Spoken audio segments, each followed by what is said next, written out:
ಸಾಧಾರಣ ಕಾಲದ 32ನೆಯ ಶನಿವಾರ. ಯೋಹಾನರ 3ನೇ ಪತ್ರದಿಂದ ವಾಚನ. ಅಧ್ಯಾಯ 1, ವಾಕ್ಯಗಳು 5-8. ಪ್ರಿಯನೇ, ಸಹೋದರನಿಗೆ, ಮುಖ್ಯವಾಗಿ ಅಪರಿಚಿತರಿಗೆ ಸತ್ಕಾರ್ಯವನ್ನು ಮಾಡುವುದರಲ್ಲಿ ನೀನು ತುಂಬಾ ನಿಷ್ಠಾವಂತನು. ಇಲ್ಲಿಯ ಸಭೆಯ ಮುಂದೆ ಅವರೇ ನಿನ್ನ ಪ್ರೀತಿಯಾಧಾರವನ್ನು ಪ್ರಶಂಸಿಸಿದ್ದಾರೆ. ಅವರು ತಮ್ಮ ಸಂಚಾರವನ್ನು ಇನ್ನೂ ಮುಂದುವರಿಸುವಂತೆ ದೇವರು ಮೆಚ್ಚುವ ರೀತಿಯಲ್ಲಿ ನೀನು ನೆರವಾಗಬೇಕು. ಅವರು ಈ ಸಂಚಾರವನ್ನು ಕೈಗೊಂಡಿರುವುದು ಕ್ರಿಸ್ತೇಸುವಿನ ಸೇವೆಗಾಗಿಯೇ. ಅನ್ಯ ಧರ್ಮೀಯರಿಂದ ಅವರು ಯಾವ ಸಹಾಯವನ್ನು ಸ್ವೀಕರಿಸುವುದಿಲ್ಲ. ಆದ್ದರಿಂದ ಇಂಥವರಿಗೆ ನಾವು ನೆರವಾಗಲೇಬೇಕು.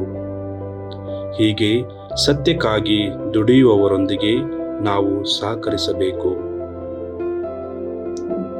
ಪ್ರಭುವಿನ ವಾಕ್ಯ. ದೇವರಿಗೆ ಕೃತಜ್ಞತೆ ಸಲ್ಲಲಿ. ಸಂತ ಲೂಕರು ಬರೆದ ಶುಭ ಸಂದೇಶದಿಂದ ವಾಚನ. ಅಧ್ಯಾಯ 18, ವಾಕ್ಯಗಳು 1-8. ಆ ಕಾಲದಲ್ಲಿ ನಿರಾಶರಾಗದೆ ನಿರಂತರವಾಗಿ ಪ್ರಾರ್ಥನೆ ಮಾಡಬೇಕು ಎಂಬುದನ್ನು ಕಲಿಸಲು ಯೇಸು ತಮ್ಮ ಶಿಷ್ಯರಿಗೆ ಈ ಸಾಮರ್ಥ್ಯವನ್ನು ಹೇಳಿದರು. ಒಂದು ನಗರದಲ್ಲಿ ಒಬ್ಬ ನ್ಯಾಯಾಧೀಶನಿದ್ದ. ಅವನು ದೇವರಿಗೂ ಭಯಪಡುತ್ತಿರಲಿಲ್ಲ, ಮಾನವರಿಗೂ ಲಕ್ಷ್ಯ ಕೊಡುತ್ತಿರಲಿಲ್ಲ. ಅದೇ ಊರಿನಲ್ಲಿ ಒಬ್ಬ ವಿಧವೆ ಇದ್ದಳು. ಅವಳು ಪದೇ ಪದೇ ಅವನ ಬಳಿಗೆ ಬಂದು, ನನ್ನ ವಿರೋಧಿ ಅನ್ಯಾಯ ಮಾಡಿದ್ದಾನೆ, ನನಗೆ ನ್ಯಾಯ ದೊರಕಿಸಿಕೊಡಿ ಎಂದು ಹೇಳಿಕೊಳ್ಳುತ್ತಿದ್ದಳು. ಬಹುಕಾಲ ನ್ಯಾಯಾಧೀಶನು ಅವಳಿಗೆ ಕಿವಿಗೊಡಲೇ ಇಲ್ಲ. ಕೊನೆಗೆ ಅವನು, ನಾನು ದೇವರಿಗೆ ಹೆದರುವವನಲ್ಲ, ಮಾನವರಿಗೆ ಲಕ್ಷ್ಯ ಕೊಡುವವನೂ ಅಲ್ಲ. ಇಷ್ಟಾದರೂ ಈ ವಿಧವೆಯ ಕಾಟವನ್ನು ತಪ್ಪಿಸಿಕೊಳ್ಳಲು ಈಕೆಯ ನ್ಯಾಯ ತೀರಿಸಿಬಿಡುತ್ತೇನೆ. ಇಲ್ಲವಾದರೆ ಈಕೆ ಪದೇ ಪದೇ ಬಂದು ನನ್ನ ತಲೆ ಕೆಡಿಸಿಬಿಟ್ಟಾಳು ಎಂದುಕೊಂಡ. ಅನಂತರ ಪ್ರಭು ಯೇಸು ಈ ನೀತಿಗೆಟ್ಟ ನ್ಯಾಯಾಧೀಶ ಹೇಳಿಕೊಂಡ ಮಾತುಗಳನ್ನು ಕೇಳಿದಿರಲ್ಲವೇ?